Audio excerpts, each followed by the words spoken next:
Bienvenue à tous dans cette vidéo. Le problème de notre système d'échange est que plus de 90% des intérêts du développement humain aboutissent directement dans les coffres des banques, des banquiers internationaux comme David Rockefeller et Evelyn Rothschild. Et pourtant, la solution est simple. Si simple que les banksters arrivent à l'occulter depuis des années. De plus, ils occultent le potentiel énorme de l'ensemble de l'humanité. Ils cachent la vérité sur la formidable capacité de notre Terre à fournir la vie qu'elle engendre. Nous devons nationaliser nos banques. Nous devons nationaliser notre système bancaire pour le futur, pour nos enfants, pour que l'humanité puisse enfin prendre à pleine main son plein potentiel. Tout cela a commencé il y a bien longtemps.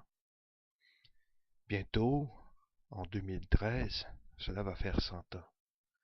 Le système bancaire privé a détourné, par la création d'argent nouveau, tout le développement humain et le transforme en dette consolidée. Je ne saurais le répéter et le répéter dans toutes les vidéos que je peux faire. Je veux être le plus clair possible. Plus il y a de création de biens et de services et d'amélioration des commodités sociales et de la santé publique, meilleure est la qualité de vie dans un pays. Tout le monde en convient.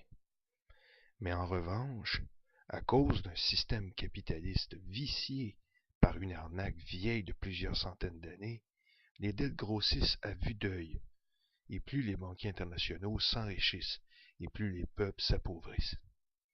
Tout cela, en travaillant comme des esclaves, année après année, les gens n'arrivent pas à rejoindre les deux bouts. Pour corriger le problème de la dette, nos prêteurs créateurs d'argent, les banksters, nous proposent, par l'entremise de leurs valets, les politiciens, comme je les appelle maintenant, des taxes et des impôts année après année. Au début du 19e siècle, nos ancêtres instruits étaient en désaccord avec cette pratique et les familles de prêteurs avaient un énorme atout. Les gens instruits étaient minoritaires et de ce fait, cela facilita bien sûr l'instauration de l'impôt sur le revenu.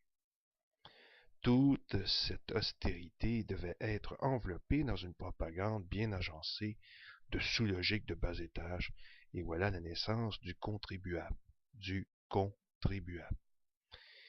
L'esclave inconscient, l'esclave parfait, c'était un tour de force incroyable de voir des gens se transformer en esclaves sans avoir la moindre idée sur la véritable raison qui se cachait derrière cette situation, un plan diabolique orchestré par une alliance de familles les plus riches de la planète, un plan de conquête ambitieux qui ne servirait que leurs propres intérêts, la transformation du citoyen libre en citoyen contribuable. Avec les années, cet abandon inconscient de la liberté démocratique fut remplacé par la culture du contribuable, de l'esclave inconscient, qui est victime d'un lavage de cerveau au quotidien par les médias d'information conventionnels. Presque entièrement contrôlé,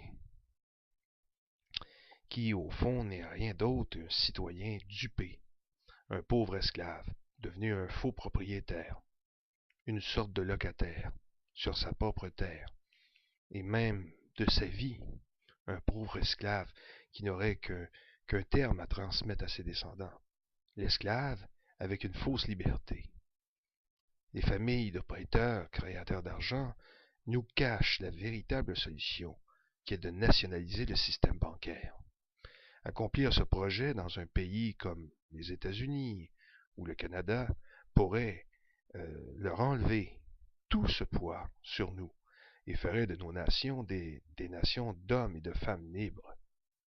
Les banksters nous orientent vers des impasses entièrement pensées de A à Z pour faire tourner notre jeune civilisation dans le cercle vicieux de l'endettement public par le développement. Il nous propose de l'austérité et encore de l'austérité. Un labyrinthe sans fin où la seule issue nous mène à des guerres et à la haine sociale et raciale qui ralentissent le but ultime de notre société. Quand le but naturel de l'humanité et de la civilisation est l'amélioration de la qualité de vie de tous les citoyens et citoyennes. Les banksters, par le truchement d'une politique de théâtre, nous offrent des solutions qui ne sont que des arnaques, qui ne mènent que vers la déchéance et des guerres civiles. Leurs fausses solutions sont connues depuis très longtemps et reprises année après année, sans jamais donner de résultats positifs. Le truc est simple. Il fonctionne grâce à la mémoire très brève de la majorité des citoyens ordinaires. Si les citoyens et citoyennes s'appliquaient à sonder l'histoire de la politique et de leurs fruits dans notre société, ils s'apercevraient facilement qu'ils sont que des menteurs depuis des années, sans jamais être inquiétés de la révolte des citoyens. Être révolté ne veut pas dire nécessairement jamais les solutions apportées par nos politiciens ne font évoluer vraiment l'être humain. Est-ce que vous vous rendez compte de tout ça? Notre civilisation n'avance pas réellement. L'austérité et les coupures ne font que ralentir les bienfaits de la richesse et du développement. Jamais l'austérité ne crée de la richesse et développe notre monde et le fait avancer rapidement.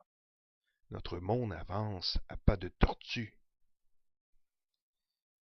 Cette austérité est comme un boulet pour la majorité. Elle ne fait qu'entretenir la crainte de l'avenir et la pauvreté progressive et empêche la réalisation et la mise en place de nouvelles technologies propres et plus efficaces pour le bien commun. Depuis des années, les gens souffrent sans cesse de la haine et des préjugés. Tout ça ne fait que ralentir la compréhension de la vie et de l'harmonie qui réside naturellement depuis des milliers d'années sur notre planète. Cette harmonie est occultée par la soif de domination et le pouvoir des élites dégénérées qui ne font que se succéder et reconduire leur soif de pouvoir, en utilisant les mêmes vieux stratagèmes de l'argent-dette et des vieux mythes de l'or qui donnent la valeur à toute chose et même à la vie. L'harmonie réside dans le respect des valeurs et des traditions qui respectent l'ensemble de la vie humaine sur Terre. L'harmonie réside dans le respect des valeurs. Ça, c'est clair. Les pays sont des foyers de cultures et de richesses diverses. Il est normal que ces cultures soient comme la vie. Ils possèdent son propre instinct de survie. Et se défendre contre les envahisseurs est tout à fait normal. Et que les pays qui sont envahis par un autre pays ripostent. Car un pays est comme un foyer. Imaginez votre voisin qui décide demain de s'installer chez vous, sans y être invité. Je ne crois pas que cela vous plairait. Les élites dégénérées qui sont remplies de préjugés et de mépris pour la différence en réalisent même pas la force et la beauté de cette différence. Pour accomplir pleinement la grande aventure humaine, l'humanité tout entière doit réaliser son plein potentiel d'élévation absolument incroyable. Quelle est la différence? La différence est la représentation de l'infini dans la race humaine. Et tous et chacun, nous devons nous libérer des banquiers internationaux. Nous devons nationaliser notre système bancaire.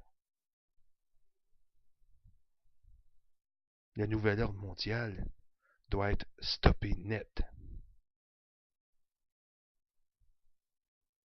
J'appelle tous les êtres humains à se révolter contre ce système injuste d'argent-dette et dire non au nouvel ordre mondial.